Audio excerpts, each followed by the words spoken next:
So my group, which consists of Faro, Delaney, Nagar, Michaela, and myself, we were researching and interested in Amani Barbarin, who is a Pennsylvania native. I believe she lives in Philly right now, and she's a disability rights activist. And she's probably most well known for her digital or social media internet activism with My Disabled Life is Worthy. So she is coming from this perspective of a Black woman with cerebral palsy, but she's really interested in bringing an intersectional perspective to disability activism.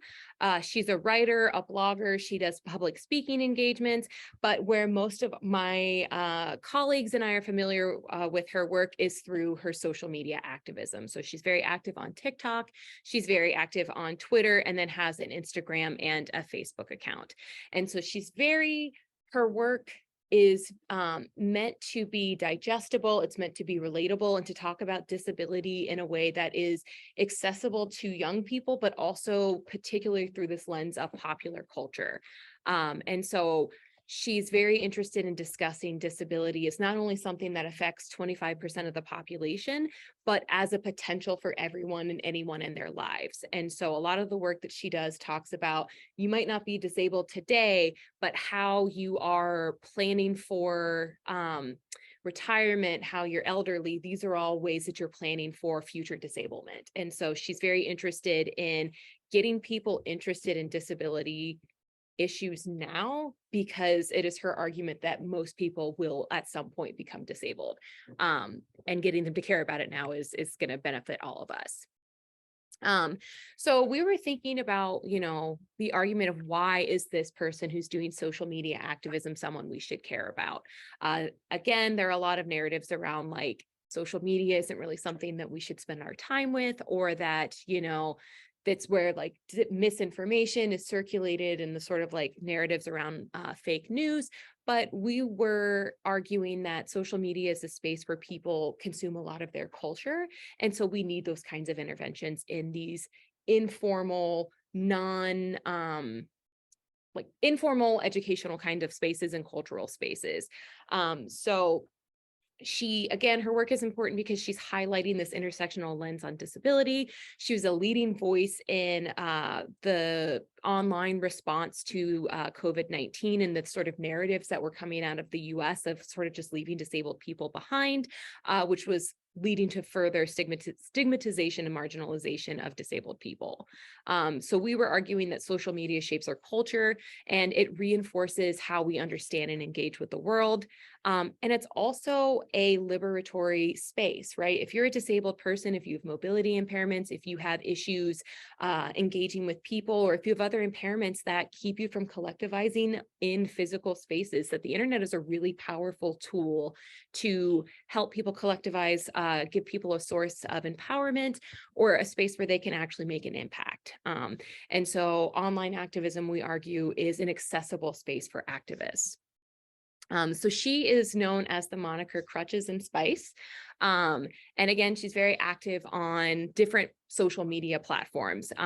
She also has a professional life where she is a disability advocate for particular companies, but she does not publicize that information. She wants her work to be separate from her organization. So that's not really something we have included in our purview. So this is all, her Crutches and Spice work.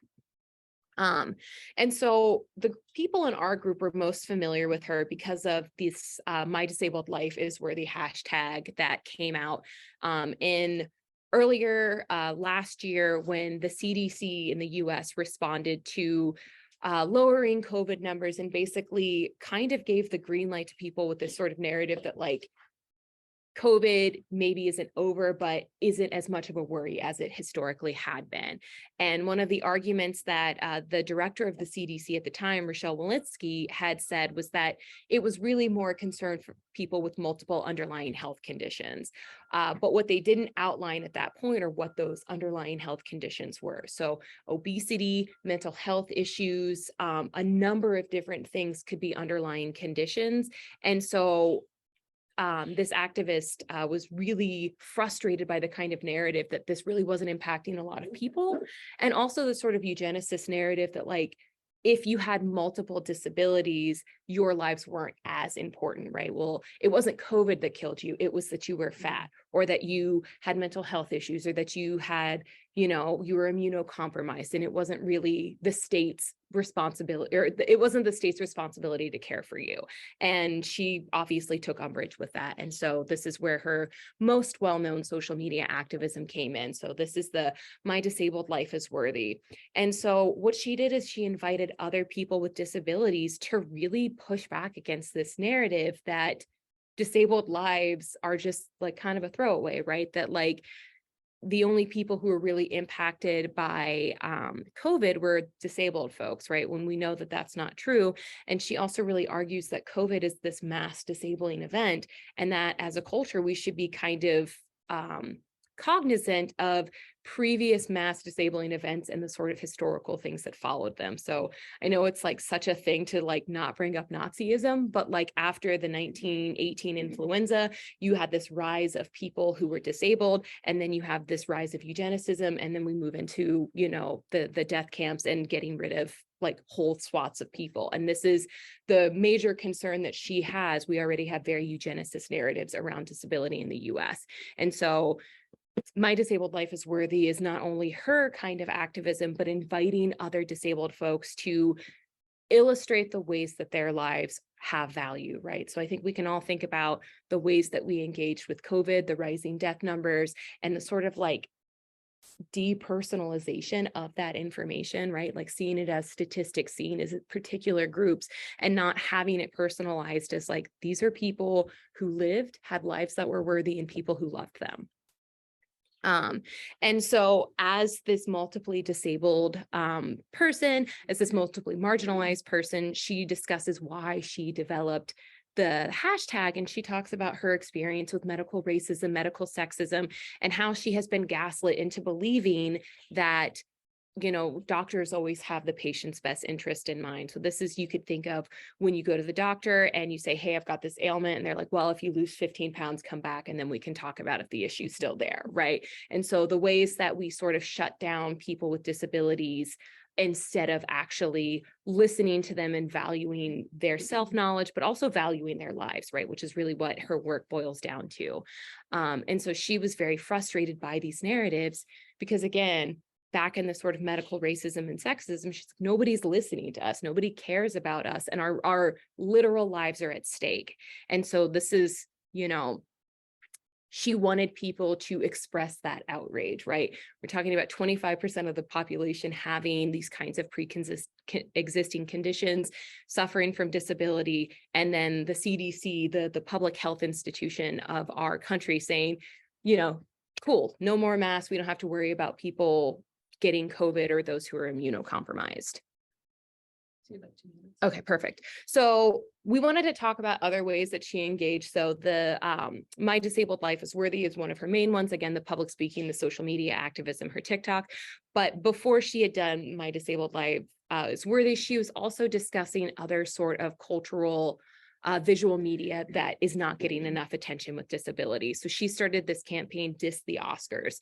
And it was very much in the same line of like Oscars So White, or these other campaigns that were meant to be more inclusive, right? So we're only seeing white men and women getting, you know, Oscars, and this sort of broader push for representation in film and media. And she's saying, hey, we're not pushing this far enough, right? There is less than 2% of disabled people actually being portrayed by disabled people when you actually see disability at all. And so she's arguing that there are so many barriers for disabled people even to get into these sort of visual culture, like, again, film, media, those kinds of spaces, that you're only going to see abled actors portraying this, right? And so one of the things that she was really interested is, again, bringing this sort of intersectional focus. It's not just that the Oscars are white, right? There are a lot of issues, and that disabled people have a right to tell their own stories, to represent narratives that are similar to their own, and to bring a sort of understanding of disability that someone who does not have disabilities may not be able to bring to it, or maybe going to bring in sort of a, inspiration porn or sort of caricaturized representation of that. So that's kind of an overview of her work and why we think she's important, why we think she should be included. She does not have a Wikipedia page, so we as a group created an article, and there are different links that we have that we were thinking about nesting it within. But yeah, so we really just wanted to bring attention to her work as just a public or a peer disability activist and these kind of informal spaces and what she does with that. So I shared the template article. The first link is where their article is. The second link is a list of disability rights activists. But again, we're running into the same issue that you can't add to a list without having a page. And so I don't know if it could be nested under this disability rights movement. Maybe there's. So I've got like a stack of links I'm going to throw in the chat.